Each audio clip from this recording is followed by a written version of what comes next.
All of that snow melt, all of that rain that we just got, there's a tree down there that's pretty much submerged.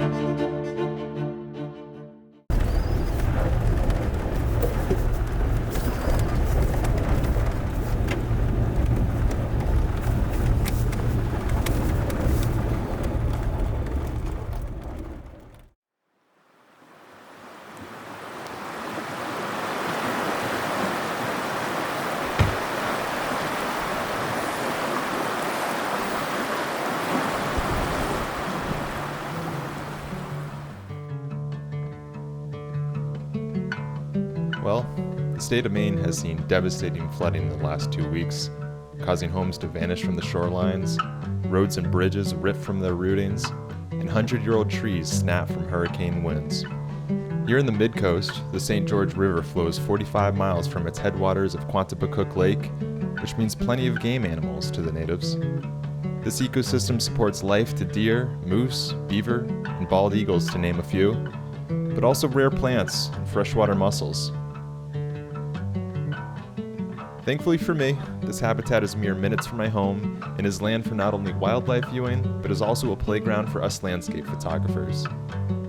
When I got word that the footbridges at my local trails were swept away, I packed up my hip waders and my camera bag to go out and assess the damage, but also capture some abstract beauty left in the storm's wake. So, grab a beer or sip some coffee. Let's go on a little adventure today.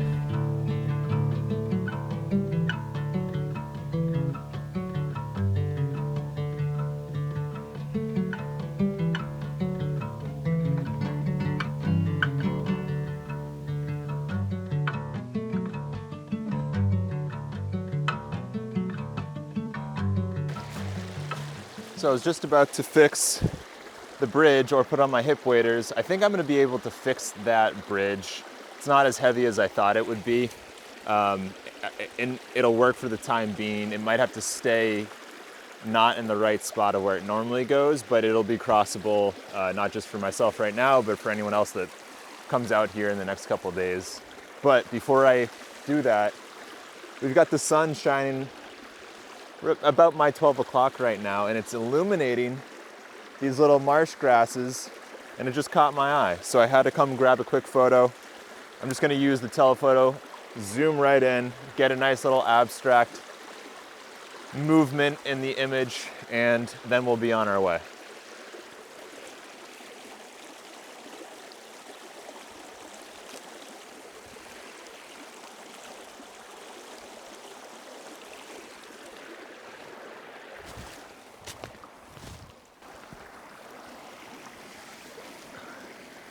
I haven't eaten breakfast yet, but I think this heavy lifting is going to spark the urge.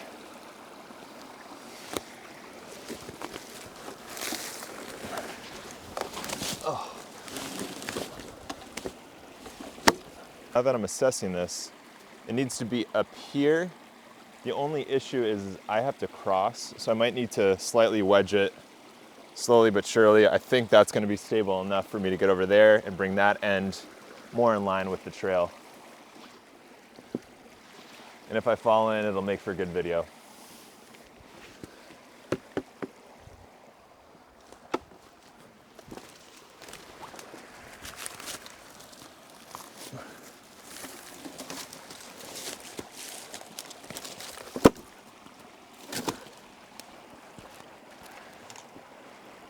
I guess I didn't need to lug around my hip waders today, but I suppose I could use the workout.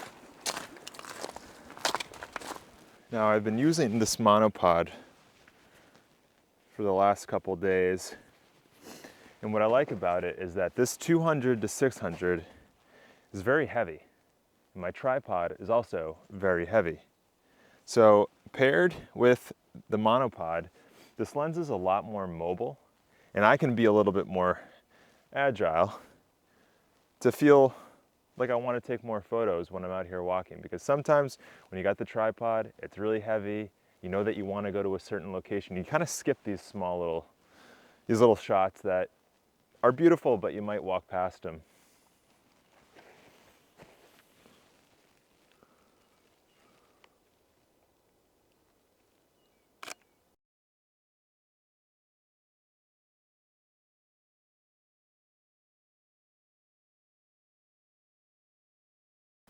And just as I walked past, I stepped on the side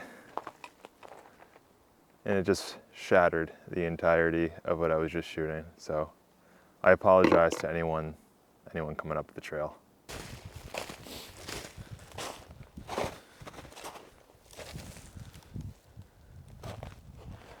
Well, this is a pretty wet spot. The trail comes in right where I walked in at, and right along this area, it loops right across to the other side of this ice patch. Now, doing a quick assessment, it looks like the elevation's high enough. If I walk that way, I can kind of loop around and catch the trail right on the other side. I was hoping to use my hip waders, but if I don't have to take them out of this bag, they're at the bottom, I'm not gonna do it.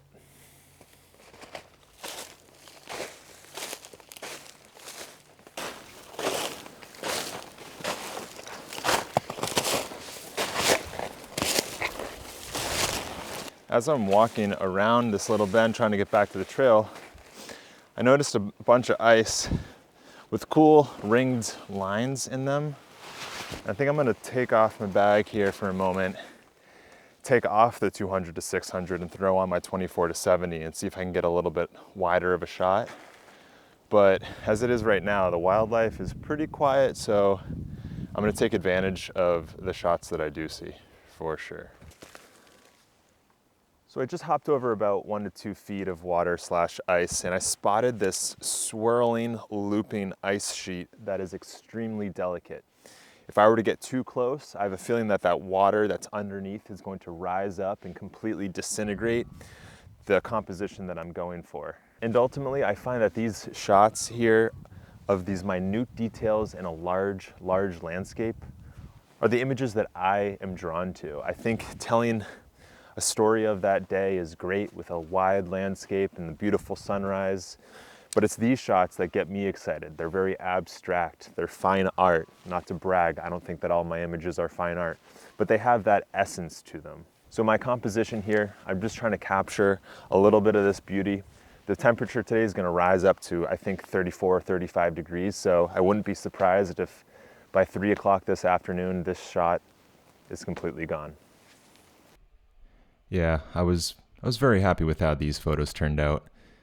And I didn't realize it in the field, but they remind me of those earthquake tsunami maps, which seems fitting given the storms that we've been having lately. But let me know, what do you see?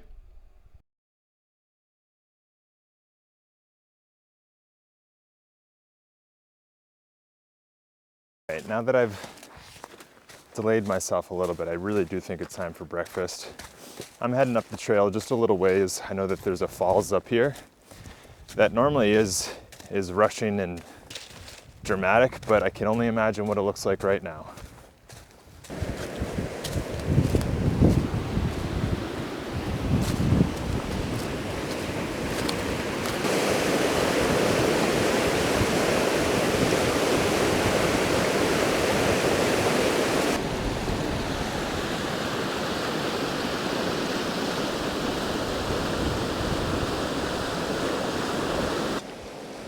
It is super intense right now. All of that snow melt, all of that rain that we just got is absolutely flooding the river. I mean, the river banks themselves are underwater now. There's a tree down there that's pretty much submerged. And these rapids here are really flowing. If I was a risky man, I would go out there and try to surf these waves. I mean, they're probably 2-3 feet high. But I'm not risky right now. I'm recording. All right, so I was just using the 200 to 600, but I'm throwing on my 70 to 200, and I think that's gonna do a little bit better job of showing how much water is moving, allow me to get a little bit further back so I can capture just the drama that's going on at these falls right now.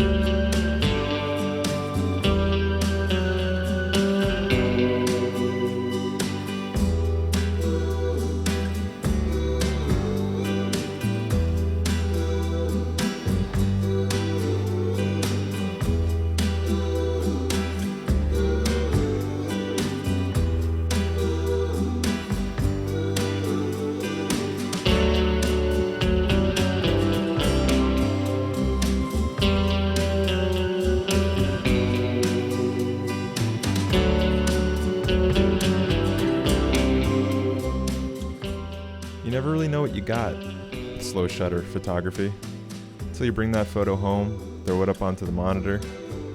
This one looks like a majestical golden eye of a serpent breaching through the river. I think that's pretty cool.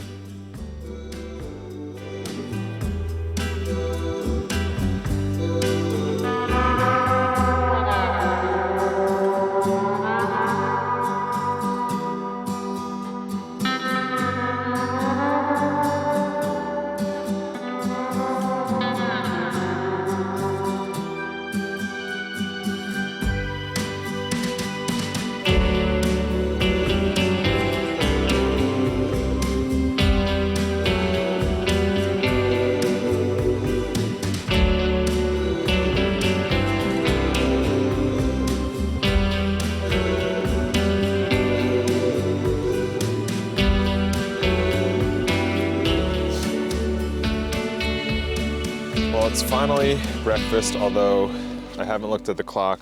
I would assume it's almost lunch. Just get a little bit carried away when you're out having fun. I've moved myself down to further down the river. So one, it's not so loud from the falls. And two, when I was walking earlier, I did see a hawk circling above in this general vicinity. And I figured I'd hang out here, eat my breakfast slash lunch, and see if that hawk is lingering around here. Otherwise, I think I'm just gonna spend another hour or two seeing if I can find any wildlife out here. It's been, I guess, unproductive on that front this morning, but I'm pretty happy with some of the shots that I got from the landscape perspective, from that abstract landscape perspective. So yeah, just gonna enjoy some food now, see if I see anything, and enjoy the rest of the day.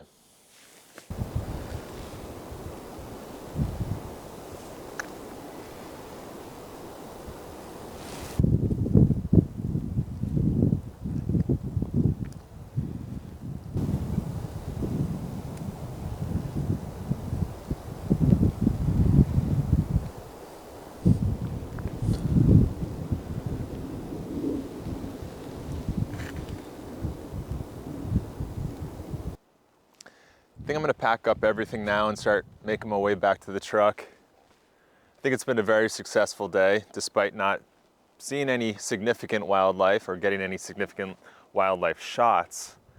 But the landscape images, those abstract photos I got of the ice sheets, I'm pretty satisfied with those. So I'm gonna call it a win for today. I hope that you've enjoyed this vlog. I hope that you consider subscribing. I can't wait to see you next time.